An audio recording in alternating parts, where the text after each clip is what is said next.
کی چیشٹا کریں، اس بات کو بھی سمجھنے کی کوشش کریں۔ میں اپنی کتاب سے نہیں پڑھنا چاہتا، میں رامائن کا وہ آخری شلوک آپ کو سنانا چاہتا ہوں جب راون کا وَدھ ہو گیا، جب حق نے باطل پر وجے پراپت کر لی۔ کاش میرا جملہ واضح ہو جائے۔ جب لٹیرا مارا گیا اور جس کو اذیت دی گئی تھی وہ کامیاب ہو گیا، تو جب لٹیرا مارا گیا آخری مرحلے میں ہے، ایک مرتبہ شری رام جی اپنے بھائی لکشمن جی سے فرماتے ہیں کہ سنو رہتا شری لکشمن، سنو بھیا لکشمن، یہ جو راون ہے نا بڑا گیانی تھا، یہ بڑا گیانی تھا، جاؤ اس سے گیان پراپت کرو۔ اب تاریخ میں یہ لکھا ہے، ہسٹری میں یہ لکھا ہے، اتہاس کاروں نے یہ لکھا ہے، مجھے نہیں معلوم کہ والمیکی میں کیا لکھا ہے، اختلاف کے ساتھ کیا لکھا ہے اور کیوں لکھا ہے، وہ جا کے تحقیق طلب ہے جو کریں، مگر جو لفظیں تاریخ میں ملی ہے وہ یہ ہے کہ شری رام نے اپنے بھائی سے کہا کہ جاؤ جاؤ لکشمن، یہ گیانی ہے، اس سے گیان پراپت کر لو۔ شری لکشمن جی گئے، عدم توجہی کی بنیاد پر، یہ میرا تعلیقہ ہے، عدم توجہ ہی کی بنیاد پر وہ جا کے راون کے سرہانے کھڑے ہو گئے۔ سرہانے کھڑے ہونے کے بعد کہنے لگے مجھے میرے بھیا نے بھیجا ہے، وہ چاہتے ہیں کہ تو مجھے گیان دے۔ اس نے سر سے پیر تک دیکھا اور دیکھنے کے بعد کہا جاؤ، تمہیں تو ابھی گیان لینے کا طریقہ بھی نہیں آتا، میں تمہیں گیان کیسے پردان کر دوں۔ یہ سننا تھا۔ شری لکشمن جی واپس پلٹے، رام جی کی خدمت میں گئے اور مریادہ پروشتم شری رام جی سے کہنے لگے حضور اہنکار دیکھ رہے ہیں، مرتیو کے دوار پہ کھڑا ہے، جانکنی کے عالم میں ہے، لاسٹ مومنٹ ہے، جانے والا ہے، اس دنیا سے رخصت ہونے والا ہے، مرتی کے دوار پہ کھڑا ہے، مگر اہنکار دیکھ رہے ہیں، تکبر دیکھ رہے ہیں۔ اہنکار کا ترجمہ کر دوں، اہنکار دیکھ رہے ہیں، ایگو دیکھ رہے ہیں، ایٹیٹیوڈ دیکھ رہے ہیں، غرور دیکھ رہے ہیں، گھمنڈ دیکھ رہے ہیں۔ کہا ہوا کیا؟ توجہ، ہوا کیا؟ کیا بات ہے؟ دیکھیے بڑا احساس کیجئے تو بڑا عظیم جملہ ہے۔ شری رام کا اپدیش یہ ہے کہ کوئی غضب میں آئے تو اس پر غضبناک نہ ہو جاؤ، آہستہ سے پوچھو ہوا کیا تھا۔ ہائے میرا جملہ واضح ہو جائے۔ یعنی غضبناک قوم کو خاموش کرنے کا جو رام راجیہ طریقہ ہے وہ شرافت ہے، شرارت نہیں، وہ شرافت ہے۔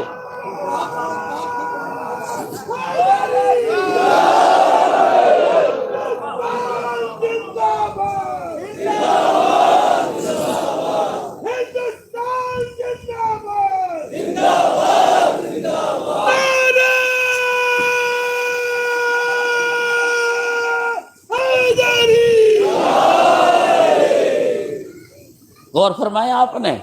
فوراً انہیں شانت کیا، خاموش رہو تھوڑی دیر، اب بتاؤ ہوا کیا؟ کہنے لگے براتا شریف مرتیو کے دوار پہ کھڑا ہے، مگر کتنا اہنکاری ہے، کتنا متکبر ہے، کتنا غرور میں مبتلا ہے، کہہ رہا ہے تمہیں تو ابھی شکشا پراپت کرنا نہیں آتا۔ شری رام مسکرائے، مسکرا کے پوچھا تم کھڑے کہاں تھے؟ تم کھڑے کہاں تھے؟ کہا میں اس کے سرہانے کھڑا تھا۔ کہا تو پھر غلط جگہ کھڑے تھے، گیان گرو کے چرنوں سے پراپت کیا جاتا ہے، تمہیں پائنتی کھڑا ہونا چاہیے۔ میرے عزیزوں یہ ہے رام راجیہ کی وچار دھارا کہ جہاں تعلیم حاصل کی جائے وہ مقام بھی لائق احترام ہوتا ہے۔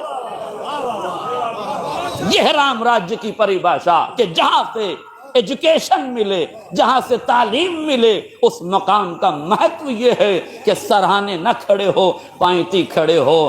بھائی کا اپدیش سنا، فوراً پہنچے، جانے کے بعد پائنتی کھڑے ہوئے، راون کی آنکھوں میں آنکھیں ڈال کے کہا اب تو مجھے گیان دے دو، اب تو میں صحیح جگہ کھڑا ہوں۔ اب جملہ سنیے، آخری فرق تک توجہ چاہتا ہوں۔ راون نے جیسے ہی یہ سنا، یہ دو روایتیں ہماری سن لیجئے تاکہ بات کو سمجھنے میں آسانی ہو جائے۔ معصوم فرماتے ہیں خذ الحکمت ولو کان من اہل النفاق، حکمت جہاں سے پانا لے لینا، چاہے نفاق کے سینے ہی میں کیوں نہ ہو۔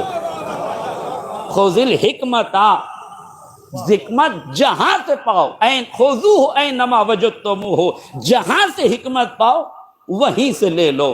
دوسرا فقرہ نہج البلاغہ میں امیر بیان و سخن مولائے متقیان علی ابن ابی طالب علیہ السلام، مولا فرماتے ہیں لا تنظر من قال بل انظر ماذا قال، دیکھو یہ نہ دیکھو کہ کون کہہ رہا ہے، میرا مقدمہ سنیے، یہ نہ دیکھو کہ کون کہہ رہا ہے، یہ دیکھو کہ کیا کہہ رہا ہے۔ یہ نہ دیکھو کہ راون کہہ رہا ہے، یہ دیکھو کہ راون کہہ کیا رہا ہے۔ آج میرا جملہ واضح ہو جائے، جیسے ہی شری لکشمن جی نے راون سے کہا کہ آپ گیان دے دو، تو کہنے لگا راون سنو لکشمن، مجھ راون کو ہزاروں دیوی دیوتاؤں کا وردان پراپت تھا، کسی طاقت میں اتنی طاقت نہیں تھی کہ میرا بال بیکا کرتا، مگر میں اس انجام کو پہنچا ہوں اپنے اہنکار سے۔ ہائے میرا جملہ واضح ہو جاتا، میں اس نتیجے پہ پہنچا ہوں اپنے ایگو کی وجہ سے، غرور کی وجہ سے، تکبر کی وجہ سے، گھمنڈ کی وجہ سے، انا کی وجہ سے، اہنکار کی وجہ سے۔ تو خیال رکھنا کبھی اہنکاری نہ ہو جانا۔ میں امت مسلمہ کو، پوری دنیا کے مسلمانوں کو، پوری دنیا کے حکمرانوں کو یہ بتانا چاہتا ہوں، جب گیانی کا اہنکار نہ بچا تو اگیانیوں کا اہنکار۔ نعرہ تکبیر، آخری آدمی کا ہاتھ اٹھانے، نعرہ تکبیر، نعرہ رسالت، ہندوستان، ہندوستان، اسلام، نعرہ حیدری۔ ایک سلوات پڑھ دے محمد اور آل محمد کو۔ ہندوستان تک ٹھیک ہے، بس ہندوستان۔ اہنکار کسی کا بھی نہیں بچے گا، اتنا بڑا گیانی تھا مگر اہنکار کی وجہ سے مارا گیا، اتنا بڑا گیانی تھا اپنے اہنکار کی وجہ سے ڈوب گیا۔ اس کا مطلب یہ ہے میرے عزیزوں، برا نہ مانیے گا، میں یہ نہیں کہہ رہا ہوں کہ حجاب کے خلاف ریلیاں نکالو، حجاب کے خلاف ریلیوں کی ضرورت نہیں ہے، اپنی بچیوں کو باحجاب بنا دو، اپنی بچیوں کو باحجاب بنا دو، اس لیے کہ حجاب انسانی نظریہ ہے، حجاب ہندوستانی سبھیتا ہے، یہ اسلامی نظریہ بعد میں ہے، ہندوستان کی سبھیتا پہلے ہے۔ دیکھیں کچھ چیزیں فطرت میں ودیت کی گئی ہیں۔ امریکہ نے ایک گڑیا بنائی جس ڈال کا نام رکھا باربی ڈال، بہت سے لوگ جانتے بھی ہوں گے اس سلسلے میں۔ امریکہ نے باربی ڈال کیوں بنائی؟ تاکہ ایران میں بے حجابی کو عام کر دیا جائے، لہذا اپنا پروڈکٹ بنا کر بھیجا گیا ایران کی جانب۔ ایران میں جیسے ہی باربی ڈول پہنچی، ذرا سے اثرات ہونے لگے، بے حجابی کا پیمانہ چھلکنے لگا، مگر جو دیندار معاشرہ تھا، مذہبی معاشرہ تھا، مذہبی معاشرہ دو رخی نہیں ہوتا۔ دیکھیں برا نہ مانیے گا، میں چھوڑتا کسی کو نہیں ہوں، مذہبی نظریہ رکھنے والے، مذہبی وچاردھارا رکھنے والے دوغلے نہیں ہوتے، ان کے یہاں جو مجلس کا پردہ ہے وہی شادی کا پردہ ہوتا ہے۔ آئے میرا جملہ واضح ہو جاتا، جو مجلس کا پردہ ہے وہی شادی کا پردہ ہے، اس لیے کہ جہاں حجاب ہوس سے بچنے کا ذریعہ ہے تو مجلس سے زیادہ ہوس شادی کی ہے، اس لیے وہاں سے بھی بچنا ضروری ہے۔ ظاہر ہے جو دیندار معاشرہ تھا اس میں محسوس کیا، ایک عالم دین نے اپنی بچی کو تربیت دی تھی، ان کی زوجہ بھی تربیت یافتہ تھی، زوجہ نماز کے لیے کھڑی ہوتی تھی تو بچی کے سر پہ اسکارف لگا دیا کرتی تھی، بچی روزانہ اسکارف لگاتی تھی، ماں کے پہلو میں کھڑی ہو جاتی تھی۔ اچھا اسکارف بچی کی وہی ماں لگائے گی جسے خود لگاتا ہو؟ تو اسے کیا پتہ جسے خود ہی اسکارف کا پتہ نہ ہو. اسکارف لگایا، بچی کو کھڑا کیا، چند دن بچی اس کے ساتھ نماز پڑھتی رہی. ایک دن بچی نے ایک گڑیا اٹھائی، وہی باربی ڈال جو اس گھر تک اتفاقاً پہنچ گئی تھی.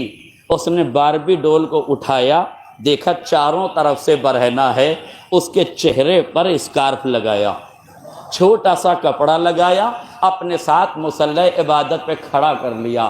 باپ نے اس منظر کو دیکھا، محسوس کر لیا کہ دشمن کی سازش کو ختم کیسے کیا جاتا ہے. کمپنیوں کو متوجہ کیا گیا، امریکہ نے باربی ڈول بنا کے بھیجی ہے، اب ہم ایک ڈول بنائیں گے جس کا نام مریم رکھیں گے، جس کے چہرے پہ حجاب لگائیں گے، اسے امریکہ میں بھیجیں گے اور دنیا کو بتائیں گے کہ ننگے سماج کو حجاب کیسے پڑھایا جاتا ہے.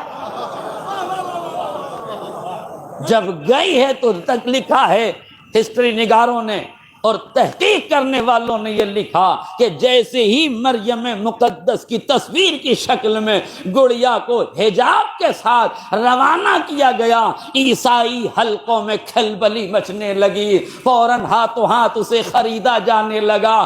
باربی کی ساری تجارت ختم ہو گئی، مریم مقدس کے ذریعے سے حجاب ننگے سماج میں رائج کر دیا گیا. اور فرما رہے ہیں اس کا مطلب یہ ہے کہ ہمیں خود عمل کرنا پڑے گا، اس کے بعد مرحلہ طے ہوگا. اب رہا سوال کہ قرآن میں حجاب ہے کہ نہیں. اب قرآن میں حجاب میں کیسے سمجھاؤں؟ میں آپ کو اس رامائن سے حجاب سمجھانا چاہتا ہوں جس سے آپ بخوبی واقف ہیں. تو آپ جانتے ہیں جب محترمہ سیتا میاں کا اپہرن کیا گیا تو راون سادھو کے لباس میں آیا. وہ جو لکشمن ریکھا کھینچی گئی تھی اسے ایک لمحے کے لیے حالات کی مجبوری سے کراس کیا گیا. میرے عزیزوں، میرے جملوں پہ توجہ کیجیے گا. میں اپنے ہر لفظ کا ذمہ دار ہوں مگر کسی کے ذوق سماعت کا ذمہ دار نہیں ہوں.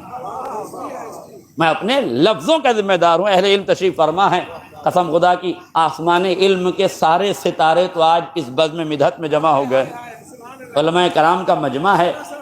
یہ ستارے علم کے چمکتے ہوئے افراد یہاں بیٹھے ہوئے ہیں.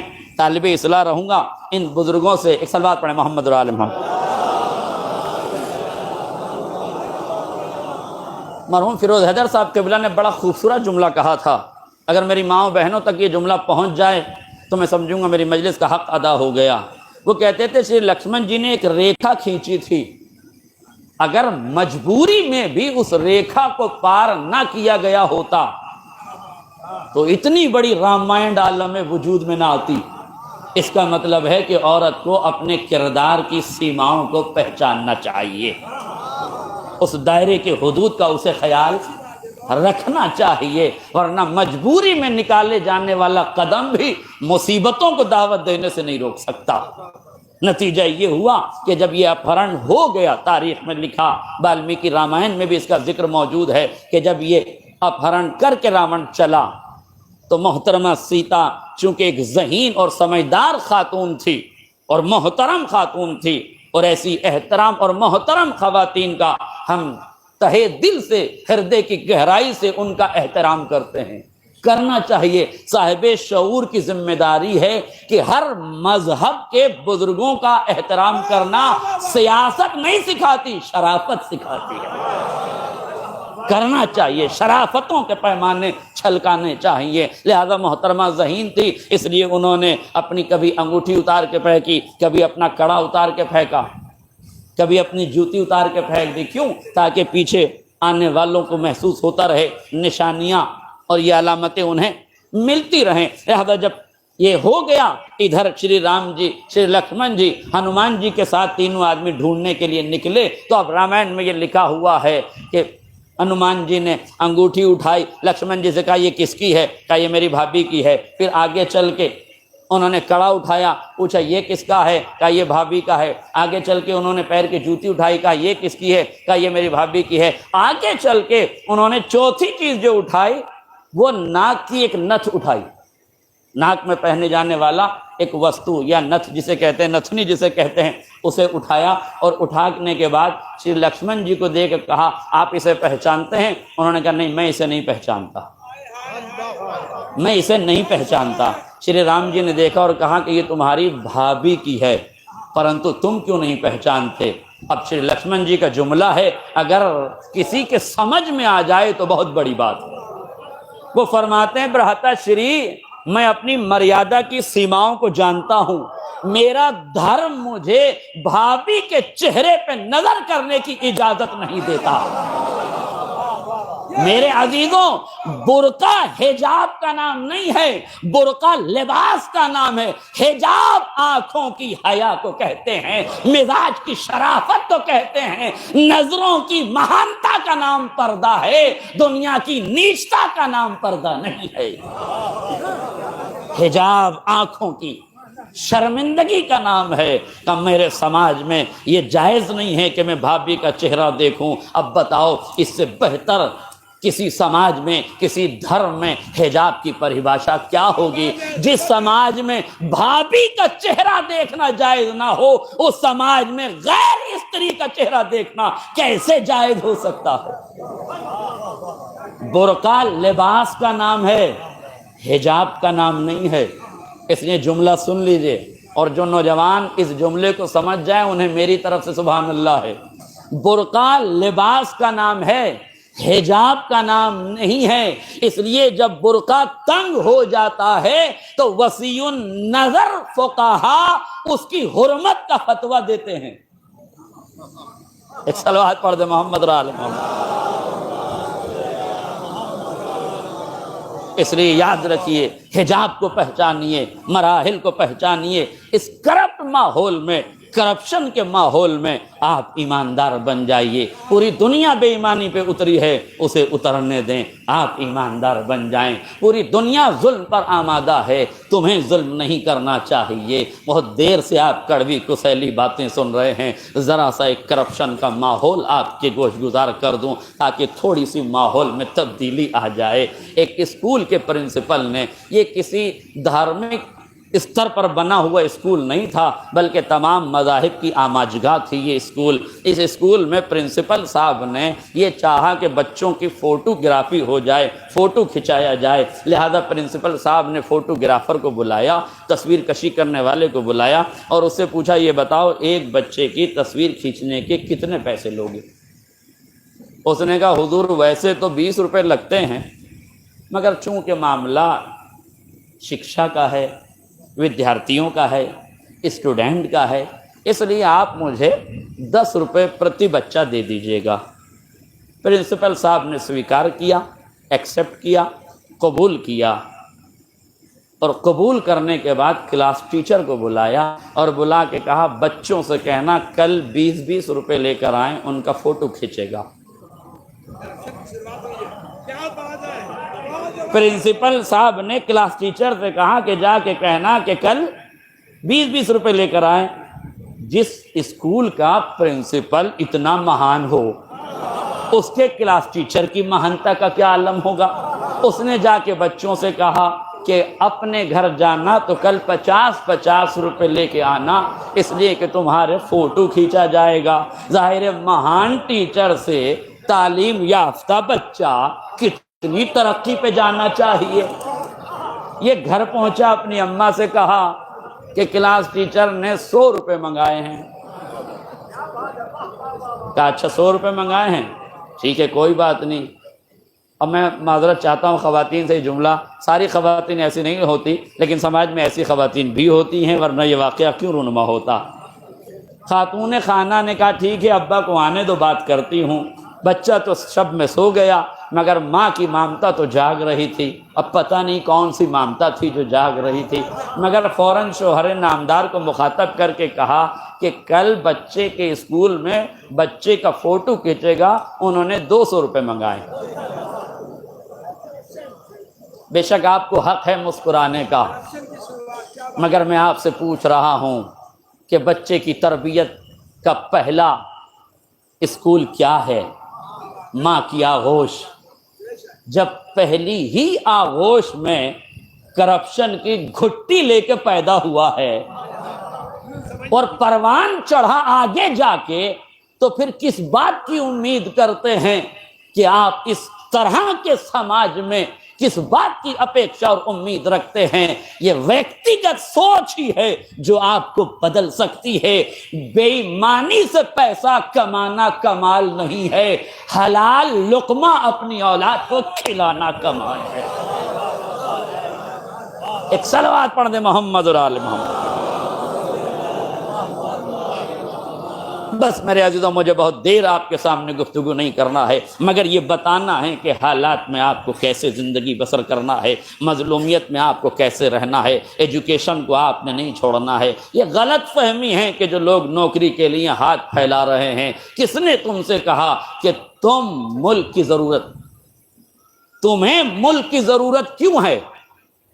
تمہیں نوکریوں کی ضرورت کیوں ہے؟ اپنا کردار ایسا نہ بناؤ کہ تمہیں حکومت کی ضرورت ہو، اپنا معیار علم اتنا بڑھاؤ کہ حکومت کو تمہاری ضرورت ہو۔ اگر ہر ویکتی سوچ کو پالنا شروع کر دے تو ملک سے بھکمری کا خاتمہ ہو جائے گا، مگر یہ سوچنا پڑے گا۔ بتاؤ مجھے، علی حکومت کے محتاج تھے یا حکومت علی کی محتاج تھی؟ علی حکومت کے محتاج نہیں تھے، اس لیے جب غدیر میں حکومت ملی اور عرب کی نادانی نے حکومت لے لی تو علی نے تلوار نہیں دکھائی، کردار دکھایا۔ نہیں توجہ کیا آپ نے؟ علی نے قتل و خون کے میدانوں کو آباد نہیں کیا، قرآن کی بکھری ہوئی آیتوں کو سمیٹ کر مستقبل کے لیے علم کے چراغ روشن کیے۔ کہ نہیں آپ مجھے بتائیے، اور علی کیسے خاموش رہے؟ کوئی آدمی حق پر کیوں خاموش رہتا ہے؟ سمجھیے حق پر کیوں خاموش رہتا ہے، اور اس خاموشی کو ملک کی بقا کا پیمانہ سمجھیے۔ یہ بلیدان رائے گا نہیں جائے گا، ملک محفوظ ہو جائے گا، ملک کی عزتیں محفوظ ہو جائیں گی، اس لیے بلیدان دینا ضروری ہے۔ جب لکش بڑا ہو تو لکش کی پراپتی کے لیے بڑے بڑے بلیدان دینے پڑتے ہیں۔ پہلا بلیدان یہ ہے، ظلم کے مقابلے میں صبر کرو، جہل کے مقابلے میں علم حاصل کرو، کرپشن کے مقابلے میں ایماندار بن جاؤ، مانگنے کے مقابلے میں دینے والے بن جاؤ۔ اس وچار دھارا کا پنپنا ضروری ہے، اس سوچ کا آگے بڑھنا ضروری ہے، اس نظریے کا آگے بڑھنا ضروری ہے۔ بتاؤ علی کو حکومت کی ضرورت تھی یا حکومت کو علی کی ضرورت تھی؟ علی خاموش کیوں تھے؟ بڑا پرانا واقعہ ہے، مگر نئے انداز سے سنانے کی کوشش کروں گا۔ دو عورتیں لڑتی ہوئی آئی، ایک نے کہا بچہ میرا ہے، ایک نے کہا بچہ میرا ہے۔ علی نے کہا تلوار لاؤ، دو ٹکڑے کریں، آدھا اسے دے دو، آدھا اسے دے دو۔ ماں ہونے کا دعویٰ تو دونوں کر رہی تھی، مگر مامتا اس کی جاگی جو اصلی تھی۔ آئے میرا جملہ واضح ہو جائے، جو اصلی ماں تھی نا، ہاتھ جوڑے، کہا یا علی بچہ اسے دے دو، مجھے نہیں چاہیے۔ پوچھے تو کوئی کہ جب حق تیرا تھا تو مانگا کیوں نہیں؟ کہا یہی تو بتانا ہے، حق بچا رہے کسی کے پالنے میں زندہ رہے۔ آئے میرا جملہ واضح ہو، حق جیوت رہنا چاہیے، حق کو ٹکڑوں میں نہ بٹنے دو، حق کو ٹکڑوں میں نہ بٹنے دو، حق زندہ رہے گا تو اہل حق پہچان لیے جائیں گے۔ حق ہی ٹکڑوں میں تقسیم ہو گیا۔ توجہ، حق کو پہچانو، اہل حق کو خود بخود پہچان جاؤ گے۔ یہ نہیں کہ اہل حق کو پہچانو، حق کو پہچانو، اہل حق کو خود بخود پہچانو گے۔ دونوں ہیں دعویٰ کر رہی ہیں، وہ کہہ رہی میرا بیٹا ہے، وہ کہہ رہی میرا بیٹا ہے۔ علی نے کہا تلوار لاؤ، تاریخی جملہ ہے، جو سمجھ جائیں انہیں میری طرف سے سبحان اللہ توجہ کیجئے گا۔ علی نے کہا تلوار لاؤ، دو ٹکڑے کرو، آدھا اسے دے دو، آدھا اسے دے دو۔ حقیقی ماں چیخ اٹھی، یا علی بچہ مجھے نہیں چاہیے، اسے دے دو۔ یہ بھی ماں کا دعویٰ کر رہی ہے، یہ بھی مامتا کا دعویٰ کر رہی ہے، مگر رشتوں کو کٹنے پہ تیار کون ہو گئی؟ رشتوں کو بچانے کے لیے بلیدان دینے پہ تیار کون ہو گئی؟ سماج میں ایسی ماؤں کو پہچان کے سلام کرو۔ ہائے میرا جملہ واضح ہو جائے، تاریخ اسلام میں ایسی ماؤں کو پہچانو جنہوں نے قربانیاں دی ہیں، جنہوں نے دولتیں لٹائی ہیں، جنہوں نے ثروتیں لٹائی ہیں، اس لیے کہ جن کو حق کی پریبھاشا کا علم ہوتا ہے وہ حق کو ٹکڑوں میں نہیں بدلنے دیتے، 2 قدم پیچھے ہٹ جاتے ہیں۔ لیجیے ہٹ گئی وہ خاتون پیچھے جو حقیقی ماں تھی۔ خواتین